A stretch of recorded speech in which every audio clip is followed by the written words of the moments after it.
ಮೃತದೇಹಗಳು ಸಿಗ್ತಾ ಇದ್ದಾವೆ. ಮೃತದೇಹಗಳನ್ನ ಪತ್ತೆ ಹಚ್ಚೋದಕ್ಕೂ ಹರಸಾಹಸ ಪಡಬೇಕಾಗಿದೆ. ಥರ್ಮಲ್ ಸ್ಕ್ಯಾನರ್ ಅನ್ನ ಬಳಸ್ತಾ ಇದೆ ಸೇನೆ. ಎಷ್ಟೆಲ್ಲ ಟೆಕ್ನಾಲಜಿಕಲ್ ಅಡ್ವಾನ್ಸ್ಮೆಂಟ್ ಇದೆ ಅದನ್ನೆಲ್ಲ ಬಳಸ್ತಾ ಇದ್ದಾರೆ.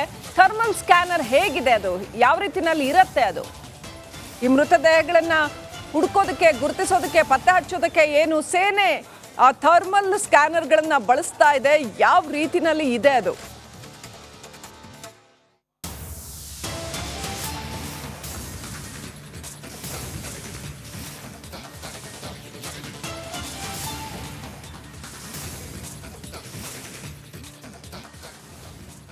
ರೈಟ್, ಎಲ್ಲೆಲ್ಲಿ ಮೃತ ದೇಹಗಳು ಇದೆ ಅಂತ ಹೇಳೋದನ್ನ ಪತ್ತೆ ಹಚ್ಚೋದಕ್ಕೆ ಥರ್ಮಲ್ ಸ್ಕ್ಯಾನರ್ಗಳನ್ನ ಬಳಸ್ತಾ ಇದೆ. ಲಭ್ಯ ಇರತಕ್ಕಂಥ ಎಲ್ಲ ಬಗೆಯ ಟೆಕ್ನಾಲಜಿಕಲ್ ಅಡ್ವಾನ್ಸ್ಮೆಂಟ್ ಏನಿದೆ ಅದನ್ನ ಬಳಸಿಕೊಳ್ಳೋ ಅಂತ ಕೆಲಸ ಆಗ್ತಾ ಇದೆ. ಇದು ಡಯಾಗ್ರಮೆಟಿಕ್ ರೆಪ್ರೆಸೆಂಟೇಷನ್ ನೋಡ್ತಾ ಇದ್ದೀವಿ, ಯಾವ ರೀತಿನಲ್ಲಿದೆ ಸಿಚುವೇಶನ್ ಅಂತ ಹೇಳುವಂಥದ್ದು. ಅದೇ ರೀತಿ ಶವಗಳು, ಮೃತದೇಹಗಳು ಎಲ್ಲೆಲ್ಲಿ ಸಿಗ್ತಾ ಇದೆ ಅದನ್ನ ಕೂಡ ಐಡೆಂಟಿಫೈ ಮಾಡೋದಕ್ಕೆ ಸಾಧ್ಯ ಇರುವಂಥ ಎಲ್ಲ ಬಗೆಯ ತಂತ್ರಜ್ಞಾನವನ್ನು ಉಪಯೋಗಿಸಿಕೊಳ್ಳಲಾಗ್ತಾ ಇದೆ. ಸೊ ಅಲ್ಲಿ ಟೆಂಪ್ರೇಚರ್ ವೈಸ್ ವೇರಿಯೇಷನ್ ಇರುತ್ತೆ, ಇದನ್ನೆಲ್ಲ ಗಮನಿಸ್ಬಿಟ್ಟು, ಜೊತೆಗೆ ಭೂಮಿಯ ವಿಚಾರದಲ್ಲೂ ಕೂಡ ಕೆಳಗಡೆ ಏನಾದರೂ ಹೋಗಿದೆಯಾ ಅದನ್ನೆಲ್ಲ ಗಮನಿಸ್ಬಿಟ್ಟು ಥರ್ಮಲ್ ಸ್ಕ್ಯಾನರ್ ತಂತ್ರಜ್ಞಾನದ ಮುಖಾಂತರವಾಗಿ ಮೃತದೇಹಗಳನ್ನು ಹುಡುಕೋದಕ್ಕೆ ಪ್ರಯತ್ನ ಮಾಡಲಾಗ್ತಾ ಇದೆ. ಸೊ ಹೇಗಿರುತ್ತೆ ಇಡೀ ಕಾರ್ಯಾಚರಣೆ? ಆ ಥರ್ಮಲ್ ಸ್ಕ್ಯಾನರ್ ಮುಖಾಂತರ ಮಾಡುವಂಥ ಒಂದು ಇಡೀ ಕಾರ್ಯಾಚರಣೆ, ಫಸ್ಟ್ ಅದನ್ನು ಹುಡುಕಬೇಕು, ಎಲ್ಲೆಲ್ಲಿ ಮೃತದೇಹಗಳಿದೆ ಅನ್ನೋಂಥದ್ದನ್ನು ಹುಡುಕುವಂಥದ್ದು. ನೀವು ದೃಶ್ಯಗಳಲ್ಲಿ ನೋಡ್ತಾ ಇದ್ದೀರಾ ಹೇಗಿರುತ್ತೆ ಅನ್ನೋವಂಥದ್ದು. ಅಲ್ಲಿ ನಿಮಗೆ ಪಿಕ್ಚರ್ ಸಿಕ್ಬಿಡತ್ತೆ, ಎಲ್ಲೆಲ್ಲಿ ಮೃತದೇಹಗಳ ಹೆಚ್ಚಾಗಿ ಮೃತದೇಹಗಳು ಸಿಗ್ತಾ ಇರುವಂಥ ಜಾಗ ಯಾವುದು ಅಂತ ನಿಮಗೆ ಕಾಣಿಸ್ತಾ ಬರುತ್ತೆ. ಸೊ ಆ ಥರ ಒಂದು ಡಯಾಗ್ರಮೆಟಿಕ್ ರೆಪ್ರೆಸೆಂಟೇಷನ್ ನೋಡ್ತಾ ಇದ್ದೀರಾ ನೀವು ಸ್ಕ್ರೀನ್ ಮೇಲೆ. ಈ ತಂತ್ರಜ್ಞಾನವನ್ನು ಬಳಸಿ ಸೇನೆ ಮೃತದೇಹಗಳನ್ನ ಹುಡುಕಿ ತೆಗಿತದೆ. ಅಲ್ಲಿ ಅದಿಲ್ಲ ಅಂತಂದ್ರೆ ಎಷ್ಟು ಅಂತ ಬಗಿತಾ ಕೂತ್ಕೋತಾರೆ. ಯಾಕಂತಂದ್ರೆ ವಯನಾಡು ಸಾಕಷ್ಟು ದೊಡ್ಡ ಜಿಲ್ಲೆ, ಸಾಕಷ್ಟು ದೊಡ್ಡ ಜಾಗದಲ್ಲಿ, ಭೂ ವಿಸ್ತಾರದಲ್ಲಿ ಆಗಿರ್ತಕ್ಕಂಥ ಒಂದು ಅನಾಹುತ ಇದು. ಎಲ್ಲೋ ಒಂದು ಕಡೆ ಎರಡು ಕಡೆ ಅಗಿತಾ ಕೂತ್ಕೊಳ್ಳೋಕ್ಕಾಗಲ್ಲ. ಹೇಗೆ ತೆಗಿತಾರೆ ಮೃತದೇಹಗಳನ್ನು? ಈ ಥರ್ಮಲ್ ಸ್ಕ್ಯಾನರ್ ತಂತ್ರಜ್ಞಾನವನ್ನು ಬಳಸಿದಾಗ ಅಲ್ಲಿ ಎಲ್ಲೆಲ್ಲಿ ಮೃತದೇಹಗಳಿದೆ ಅನ್ನೋದರ ಗುರುತು ಪತ್ತೆ ಹಚ್ಚೋದಕ್ಕೆ ಸಾಧ್ಯ ಆಗುತ್ತೆ. ತನ್ಮೂಲಕ ಅಲ್ಲಿ ಡಿಗ್ ಮಾಡಿ ತೆಗೆಯುವಂಥ ಕೆಲಸನ ಮಾಡ್ತಾರೆ. ಎಸ್, ನನ್ನ ಸಹೋದ್ಯೋಗಿ ನಾಗೇಂದ್ರ ಬಾಬು ಕನೆಕ್ಟ್ ಆಗಿದ್ದಾರೆ. ನಾಗೇಂದ್ರ ಬಾಬು, ಈ ಥರ್ಮಲ್ ಸ್ಕ್ಯಾನರ್ ಉಪಯೋಗಿಸಿ ಮೃತದೇಹಗಳನ್ನ ಹುಡುಕಿ ತೆಗಿತಾ ಇದ್ದಾರೆ ಅಂತ ಒಂಚೂರು ಡೀಟೇಲ್ ಆಗಿ ಇದರ ಟೆಕ್ನಿಕಲ್ ಆಸ್ಪೆಕ್ಟ್ಸ್ನ ಎಕ್ಸ್ಪ್ಲೈನ್ ಮಾಡ್ಬೋದಾ? ಹೆಂಗಿರುತ್ತೆ ಇದು, ಆಯಾಮಗಳು ಏನು, ಇದು ಏನು ಥರ್ಮಲ್ ಸ್ಕ್ಯಾನರ್ ಅಂದರೆ, ಯಾವ ರೀತಿನಲ್ಲಿ ಕಾರ್ಯಾಚರಣೆ ಮಾಡ್ತಾ ಇದ್ದಾರೆ, ಏನೆಲ್ಲ ನೋಡಿದ್ರಿ ನೀವು?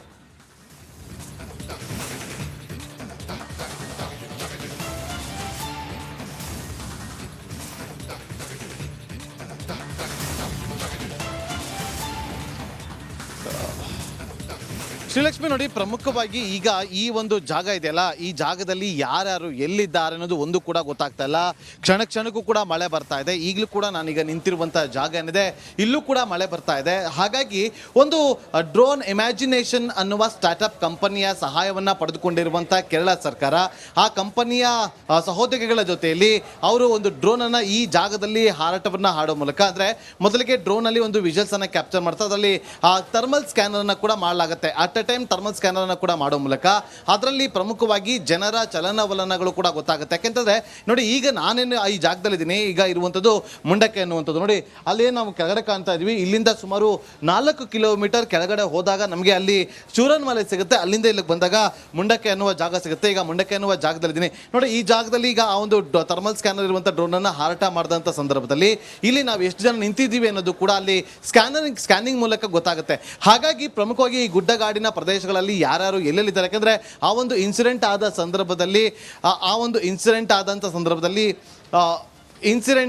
ಸಂದರ್ಭದಲ್ಲಿ ಪ್ರಮುಖವಾಗಿ ಗೊತ್ತಾಗೋದಿಲ್ಲ. ಸೊ ಹಾಗಾಗಿ ನಾವು ದೃಶ್ಯಗಳಲ್ಲಿ ಕೂಡ ನೋಡ್ಬೋದು. ಅಲ್ಲಿ ಈಗ ಒಂದು ಮುಂಡಕ್ಕೆ ಅನ್ನುವ ಜಾಗದಲ್ಲಿ ಒಂದು ಮೃತದೇಹ ಕೂಡ ಪತ್ತೆಯಾಗಿದೆ. ಆ ಒಂದು ಮೃತದೇಹವನ್ನು ಹೊರಕ್ಕೆ ತೆಗೆಯುವಂಥ ಕೆಲಸಗಳು ಕೂಡ ಆಗ್ತಾ ಇದೆ. ನೋಡಿ, ಇಲ್ಲಿ ಪ್ರಮುಖವಾಗಿ ಇಲ್ಲಿ ಒಂದು ಮನೆಗಳಿತ್ತು, ಆ ಮನೆಗಳೆಲ್ಲವೂ ಕೂಡ ಧ್ವಂಸ ಆಗಿದೆ. ಕಂಪ್ಲೀಟ್ ಈ ಜಾಗದಲ್ಲಿದ್ದಂಥ ಸುಮಾರು ಮನೆಗಳು ಧ್ವಂಸ ಆಗಿರುತ್ತೆ. ನೋಡಿ, ಈಗ ನಾನು ನಿಂತಿರುವಂಥ ಜಾಗ ಏನಿದೆ ಇಲ್ಲೂ ಕೂಡ ಮನೆ ಇತ್ತು. ಈ ಒಂದು ಜಾಗದಲ್ಲೂ ಕೂಡ ಆ ಮನೆ ಕೂಡ ಈಗ ಅಲ್ಲಿ ನಾಶ ಆಗಿರುವಂಥದ್ದು ನೋಡಿ. ದೃಶ್ಯಗಳಲ್ಲಿ ಕೂಡ ಗಮನಿಸ್ತಾ ಇದ್ವಿ. ಅಲ್ಲಿ ಒಂದು ಮೃತದೇಹವನ್ನು ಆರ್ಮಿಯವರು ಹಾಗೆ ರಕ್ಷಣಾ ಪಡೆಗಳು ತೆಗಿತಾ ಇರುವಂಥದ್ದು ಗಮನಿಸ್ತಾ ಇದ್ದೀವಿ. ಪ್ರಮುಖವಾಗಿ ಸಾಕಷ್ಟು ಜನ ಇಲ್ಲಿ ಈಗ ಪ್ರಮುಖವಾಗಿ ಸಾಕಷ್ಟು ಜನ ಅಲ್ಲಿ ರೆಸ್ಕ್ಯೂ ಆಪರೇಷನ್ ಮಾಡ್ತಾ ಇರುವಂಥ ದೃಶ್ಯವನ್ನು ಕೂಡ ನಾವಿಲ್ಲಿ ಗಮನಿಸ್ತಾ ಇದ್ದೀವಿ. ನಾನೀಗ ಮುಂಡೆಕೈನ ಎಲ್ಲ ದೃಶ್ಯಗಳನ್ನು ಕೂಡ ನಿಮಗೆ ತೋರಿಸುವಂಥ ಕೆಲಸವನ್ನು ಮಾಡ್ತೀನಿ.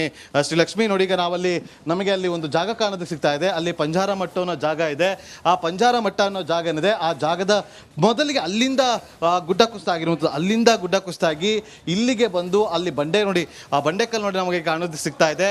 ಆ ಬಂಡೆಕಲ್ಲು ಏನು ನಮಗೆ ಸಿಗ್ತದೆ, ಅಲ್ಲಿಯೂ ಕೂಡ ಆ ಬಂಡೆಕಲ್ಲುಗಳು ಅಲ್ಲಿ ಮೇಲಿಂದ ಬಂದು ಬಿದ್ದಿರುವಂಥ ದೃಶ್ಯವನ್ನು ಕೂಡ ನಾವಿಲ್ಲಿ ಗಮನಿಸ್ತಾ ಇದ್ದೀವಿ. ಸೊ ಹಾಗಾಗಿ ನೋಡಿ, ಈಗ ನಾವೀಗ ಮುಂಡಕೆ ಅನ್ನೋ ಜಾಗದಲ್ಲಿದ್ದೀವಿ.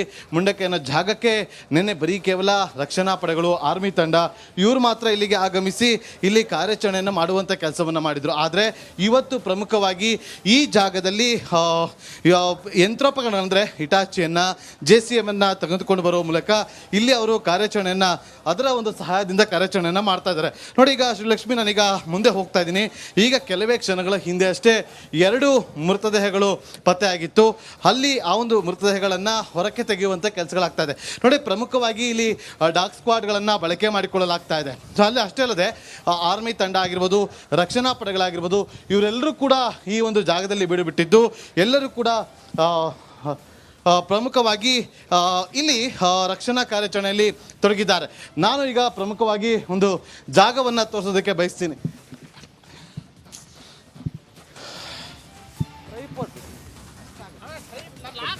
ಈಗ ನಾವು ಅಲ್ಲಿ ಗಮನಿಸ್ತಾ ಇದ್ದೀವಿ, ಆ ಒಂದು ನಮ್ಮ ಕ್ಯಾಮ್ರಾಮನ್ ರಾಕೇಶ್ ನಮಗೆ ಆ ಒಂದು ದೃಶ್ಯವನ್ನು ತೋರಿಸ್ತಾ ಇದ್ದಾರೆ. ಅಲ್ಲಿ ಪ್ರಮುಖವಾಗಿ ದೊಡ್ಡದಾಗಿ ಗುಡ್ಡ ಕುಸಿರುವಂಥ ಜಾಗ, ಅಲ್ಲಿಂದ ಶುರುವಾಗಿರುವಂಥದ್ದು ಆ ಒಂದು ದೃಶ್ಯವನ್ನು ನಾವೀಗ ತೋರಿಸ್ತಾ ಇದ್ದೀವಿ.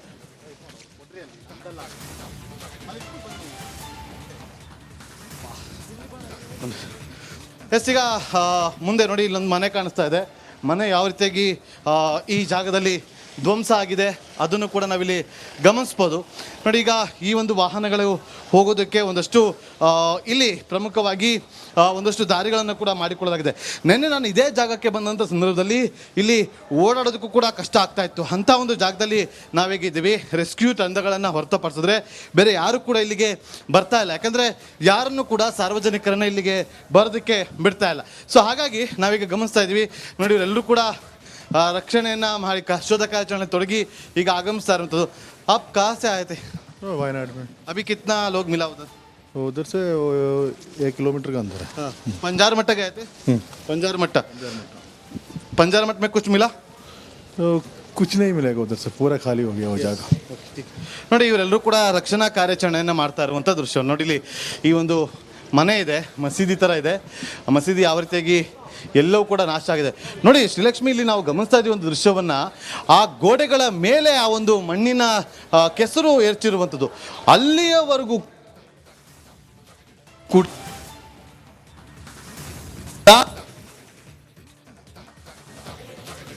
All right.